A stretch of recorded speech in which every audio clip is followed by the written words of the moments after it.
کہ ان سے بھی آگے بڑھنے لگی. آپ جو ہے آئے تھے سب سے پیچھے، سرکار کو لینے کی برکت سے سب سے آگے بڑھ گئی.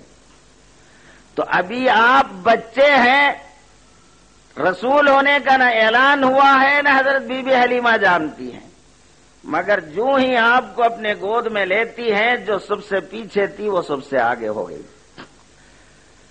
تو جو آپ کے رسول ہونے کو جان کر آپ کی تعظیم کے ساتھ جو آپ کو اپنی زندگی میں قبول کرے، بھلا وہ سب سے پیچھے کیسے رہ سکتا ہے؟ لیکن آج مسلمانوں کی زندگی کیا ہے؟ سب آگے ہیں، مسلمان پیچھے. ہر جگہ ذلیل ہو رہے ہیں، رسوا ہو رہے ہیں. کیوں؟ ہم رسول کو مانتے ہوئے رسول کی توہین کر رہے ہیں، رسول کی سنتوں کو پامال کر رہے ہیں. اپنے گھروں میں، اپنے معاشرے میں، زندگی میں جتنے عادات اور رسوم غیر قوم کے ہیں ہم اپنا لیے ہیں. اب دیکھو جہیز مانگنا، یہ اسلام میں کہاں ہے؟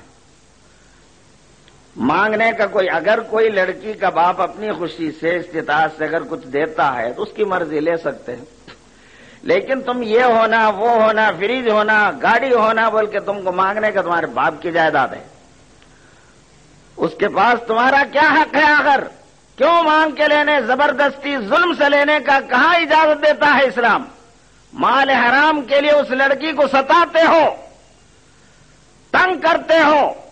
کئی لڑکیاں زندہ جل جاتی ہیں، اور یہ برے رسم کی وجہ سے مسلمان کتنے ہی لڑکیاں بے بیاہی گھروں میں بیٹھی ہوئی ہیں، گناہیں پھیل رہی ہیں. سرکار کے سنتوں کے دعویٰ کرتے ہیں اور اپنے بچے کی شادی میں 1,00,000 2,00,000 مانگتے. شرم نہیں آتی تم کو؟ امت محمدی ہونے کا دعویٰ اور رسول کے سنتوں کے اکثر خلاف ورزی کو اپنی شان سمجھتے ہو. کہاں اللہ کا عذاب تو ابھی بہت کم آیا، ابھی تو کچھ آیا نہیں ہے. عذاب تو آنا ہے ابھی بہت کچھ. مسلمانوں کے طرز زندگی یہ ہے کہ ابھی پورے کے پورے زمین میں دھسا دیے جائے، لیکن یہ رسول اللہ کی برکت ہے کہ ویسا عذاب نہیں آتا اس امت پر.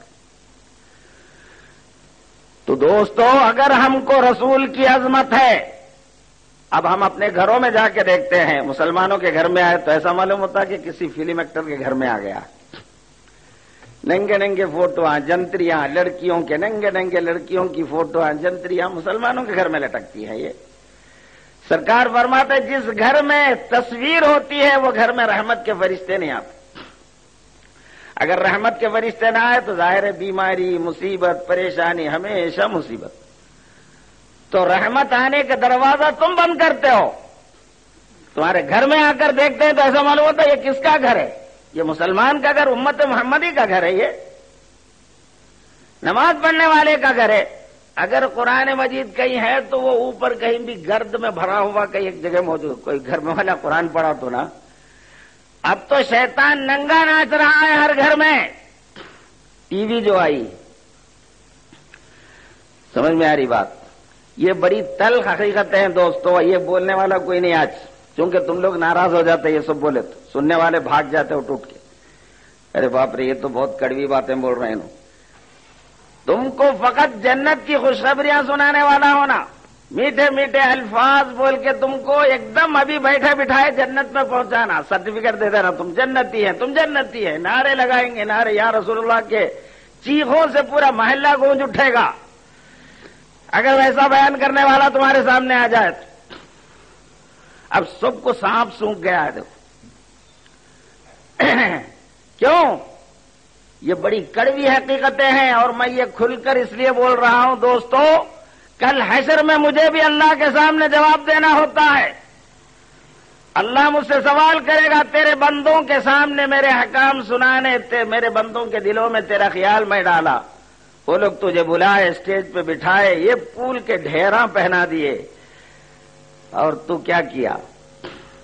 ان کو جہنمی بنا کے آیا. تو دوستو، یہ پھول انگار کے ڈھلے نہیں بننا ہے. یہ قیامت میں انگار کے ڈلے بن جائیں گے میرے گلے پر اگر میں حقیقتیں آپ کے سامنے نہیں بیان کیا. تم کو اگر اندھیرے میں رکھا، اس لیے کھری باتیں میں سنا رہا ہوں، یہ سنانا تمہاری محبت کی وجہ سے ہے، اور جو تم کو فقط تفریح کراتے ہیں، ذہنی عیاشی کراتے ہیں، میٹھے میٹھے باتیں کہہ کر تم کو خوش کر کے جاتے، فی الحقیقت وہ تمہارے دشمن ہے، وہ تم سے دشمنی کر رہے ہیں، تم کو گمراہ کر رہے ہیں، وہ چاہے وہ کتنا ہی بڑا نام کا آدمی کیوں نہ ہو۔ جو کھری باتیں دین کے نام پر جب اسٹیج پر آئے ہیں تو کھری باتیں سنانا ذمہ داری ہے ہماری، بولنے والے کی ذمہ داری ہے، سننے والے چاہے قبول کرے نہ کرے تمہاری مرضی، قبول کریں گے ہر جگہ ہم کو یاد کریں گے، نہیں کرے بھی تو یاد کریں گے، قبول نہیں کرے بھی تو یاد کریں گے، جب جوتے کھائیں گے تب یاد کریں گے۔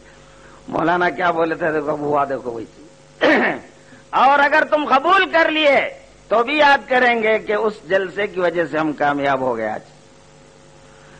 تو دوستو، سچی بات یہ ہے، اللہ کی عظمت، اللہ کے رسول کی عظمت فی الحقیقت صرف زبانی جمع خرچ کا نام نہیں ہے، ہمارے زندگی میں، ہمارے اعمال میں ان کا احترام چھلکنا چاہیے۔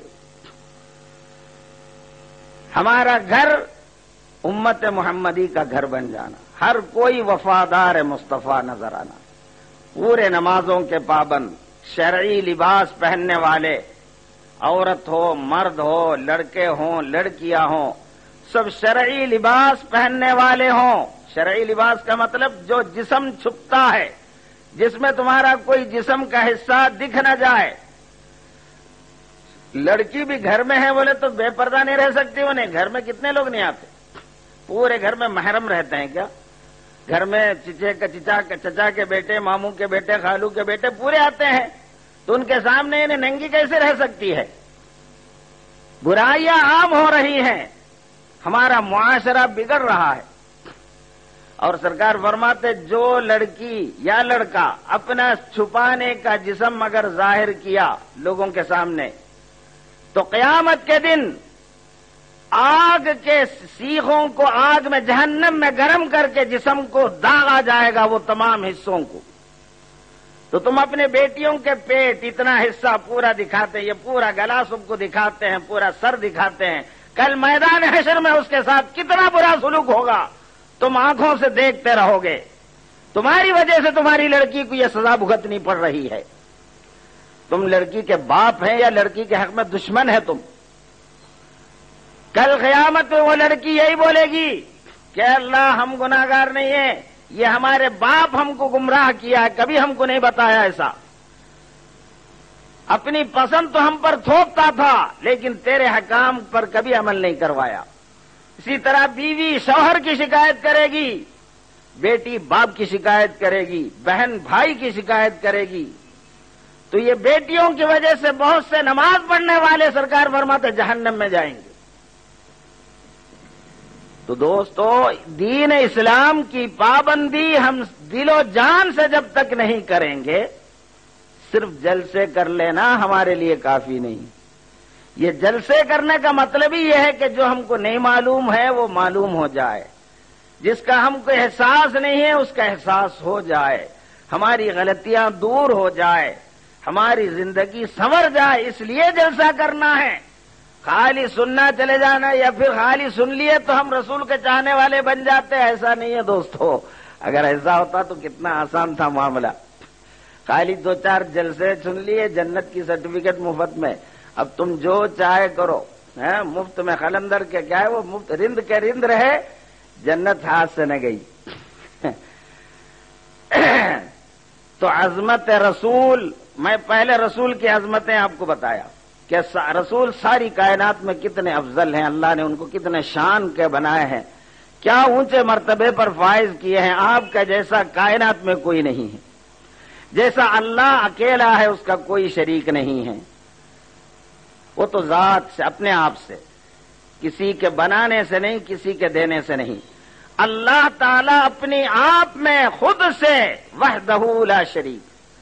اور اللہ تعالیٰ نے ہمارے آقا کو ایسا بنایا ہے کہ آپ جیسا کوئی نہیں، آپ کا کوئی شریک نہیں، ایسا اللہ آپ کو بنایا ہے۔ میرے الفاظ صاف نوٹ کر لو، آپ خود سے نہیں ہے، اللہ کے بنانے سے ہے، مگر آپ بے مثل ہے، آپ